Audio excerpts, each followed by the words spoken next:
स्वागत है मेरे YouTube channel legal information law insights में। आई एम एडवोकेट मुकुंद महाजन। आज के वीडियो में हम सिविल मुकदमों के एक महत्वपूर्ण चरण पर चर्चा करेंगे, मुद्दे तय होने के बाद दस्तावेजों की स्वीकृति और अस्वीकृति, और यदि कोर्ट द्वारा मूल दस्तावेज अस्वीकृत हो जाए तो उसके लिए क्या उपाय हैं। इस प्रक्रिया को समझना समय बचाने और केस को सही ढंग से पेश करने के लिए बहुत जरूरी है। चलिए शुरू करते हैं। सेक्शन 1, दस्तावेजों के स्वीकृति और अस्वीकृति का कानूनी ढांचा। सिविल मुकदमों में दस्तावेजों के स्वीकृति या अस्वीकृति का प्रावधान मुख्यतः दीवानी प्रक्रिया संहिता 1908 द्वारा किया गया है। ऑर्डर 11, नियम 4, सभी प्रकट किए गए और निरीक्षण किए गए दस्तावेजों के लिए स्वीकृति या अस्वीकृति का बयान दायर करना आवश्यक है। यह 15 दिन के भीतर या अदालत द्वारा निर्धारित समय में करना होता है। ऑर्डर 8, नियम 1, लिखित जवाब के साथ एक हल्फनामा दायर करना होता है, जिसमें स्पष्ट रूप से बताया जाए कि कौन से दस्तावेज स्वीकार किए गए और कौन से अस्वीकृत। इसका उद्देश्य है कि दोनों पक्षों को स्पष्टता हो, कोई आश्चर्यजनक दस्तावेज सामने न आए और अदालत केवल उन दस्तावेजों पर ध्यान केंद्रित करे जिन पर विवाद हो।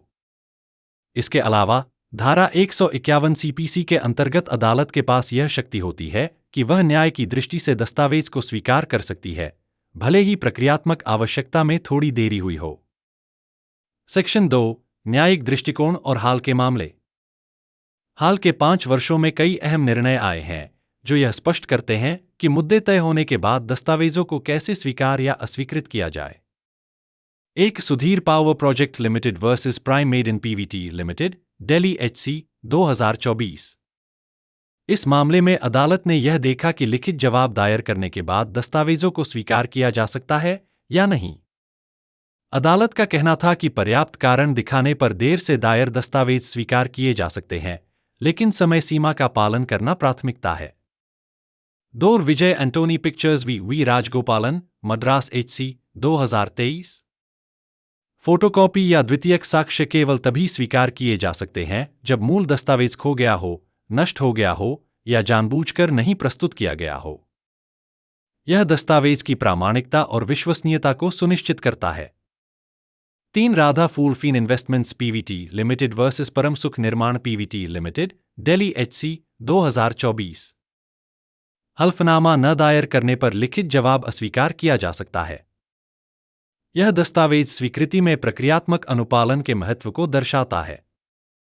ये मामले दिखाते हैं कि अदालतें प्रक्रियात्मक अनुपालन और दस्तावेजों की प्रामाणिकता दोनों को महत्व देती हैं। सेक्शन 3, स्वीकृति और अस्वीकृति के लिए व्यावहारिक दिशा निर्देश। दस्तावेजों के स्वीकृति में समस्याओं से बचने के लिए निम्नलिखित बातों का ध्यान रखें। समय पर दस्तावेज प्रस्तुत करें। ऑर्डर 11 CPC के समय सीमा का पालन करें। हल्फनामा सही तरीके से दायर करें। प्रत्येक लिखित जवाब के साथ यह हल्फनामा होना चाहिए। स्पष्ट अस्वीकृति दें, अस्पष्ट या साधारण अस्वीकृति से बचें। द्वितीयक साक्ष्य तैयार रखें। यदि मूल दस्तावेज नहीं पेश किया जा सकता तो प्रमाणित प्रतियां या इलेक्ट्रॉनिक रिकॉर्ड प्रस्तुत करें। सेक्शन 4, अगर मूल दस्तावेज अस्वीकृत हो जाए तो क्या करें। कभी कभी मूल दस्तावेज होने के बावजूद अदालत इसे अस्वीकार कर सकती है। इसका कारण हो सकता है प्रक्रियात्मक गलती, प्रासंगिकता का अभाव या नियमों का पालन न होना। इसे संभालने के तरीके निम्नलिखित हैं। स्टेप 1, अस्वीकृति का कारण समझें। अदालत से स्पष्ट कारण पूछें। सामान्य कारण, देर से प्रस्तुति, हल्फनामा नहीं होना, प्रासंगिकता का अभाव।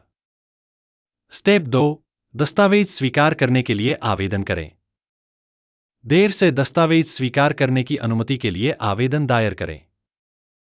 पर्याप्त कारण स्पष्ट करें कि दस्तावेज पहले क्यों प्रस्तुत नहीं किया जा सका और इसका केस में महत्व क्या है। दस्तावेज की प्रामाणिकता का प्रमाण संलग्न करें। स्टेप 3, द्वितीयक साक्ष्य का उपयोग करें।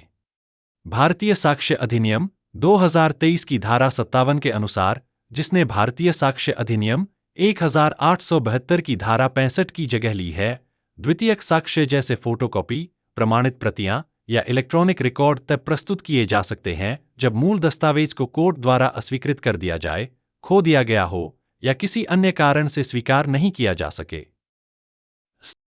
स्टेप 4, अस्वीकृति को चुनौती दें।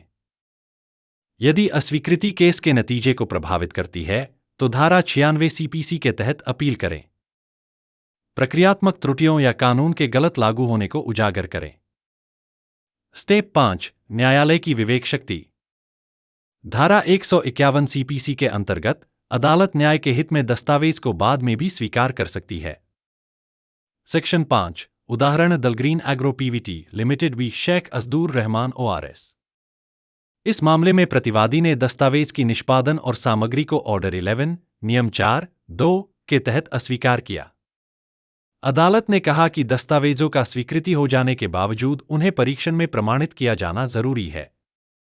इस उदाहरण से यह स्पष्ट होता है कि प्रक्रियात्मक अनुपालन और साक्ष्य पेश करने दोनों ही महत्वपूर्ण हैं। सेक्शन 6, मुख्य बिंदु। सारांश में 1. दस्तावेजों का समय पर प्रस्तुत करना जरूरी है। 2. हल्फनामा हमेशा लिखित जवाब के साथ दायर करें। 3. दस्तावेज की प्रासंगिकता और प्रामाणिकता स्वीकृति के लिए महत्वपूर्ण है। 4. अगर मूल दस्तावेज अस्वीकृत हो तो द्वितीयक साक्ष्य सहायक हो सकता है। 5. अपील और अदालत की विवेक शक्ति मदद कर सकती है, लेकिन अनुपालन सबसे सुरक्षित तरीका है। मुद्दे तय होने के बाद दस्तावेजों का स्वीकृति और अस्वीकृति सिविल मुकदमों का एक महत्वपूर्ण चरण है। कानूनी प्रावधानों, न्यायिक दृष्टिकोण और व्यावहारिक उपायों को समझकर आप अपने अधिकारों की रक्षा कर सकते हैं और केस को मजबूत बना सकते हैं। इस वीडियो को देखने के लिए धन्यवाद। यदि आपको यह जानकारी उपयोगी लगी हो तो लाइक, शेयर और सब्सक्राइब करें।